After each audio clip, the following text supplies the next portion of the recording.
বিশেষ করে যারা মা বাবা আছেন, যারা বাবা আছেন, মুরব্বী আছেন, যারা দুনিয়ায় বেঁচে আছেন, তাদের হাত ধরে বলি, পাও ধরে অনুরোধ করে বলি, আপনারা কোনো সন্তানের হক নষ্ট করবেন না। আপনার ছেলে মেয়ে পাঁচজনকে সমান সম্পদ থাকলে সমান সম্পদ দিবেন।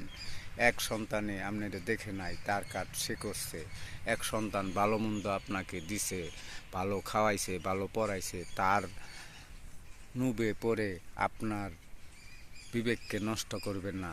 আপনার কিন্তু কথাটা মনে রাখবেন মুরব্বীরা, আমার কথাটা খারাপ ভাববেন না, সবসময় মনে রাখবেন আপনি তার খাওয়ার নুবে পড়ে, যত্নের নুবে পড়ে তাকে সম্পদ বেশি দিবেন, আরেক সন্তানের হক নিয়ে আরেক সন্তানকে দিবেন, সেটা কখনো করবেন না।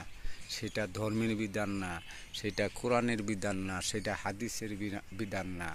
মনে করবেন যদি আপনি হক ঠকান, হক আদায় না করেন, আপনি হজ করলেও কাজ হবে না, আপনার ইবাদতেও কাজ হবে না, আপনি দুনিয়া তো শান্তি পাবেন না, আখেরাতেও শান্তি পাবেন না। কারণ যে সন্তান আপনাকে বেশি দেখবে, বেশি আদর করবে, আপনার মনের করতে হবে ওই সন্তান আপনার সম্পত্তির উপর নুপ করে বেশি নেওয়ার জন্য আপনাকে আদর করতেছে, দূরে ফেলে দিবে। এরকম অনেক দেখতেছি, মুরব্বীরা কষ্ট করতেছে, এক সন্তানকে সম্পদ টাকা পয়সা বেশি দিছে আর 5 সন্তানকে কম দিছে, আরেক স্ত্রীকে, নিজের স্ত্রীকেও ঠকাইছে, হক ঠকাইছে, নেখে দিছে এক সন্তানকে বেশি। সন্তানেরা বলে যে ওকে বেশি দিছে, আমারে দেয় নাই।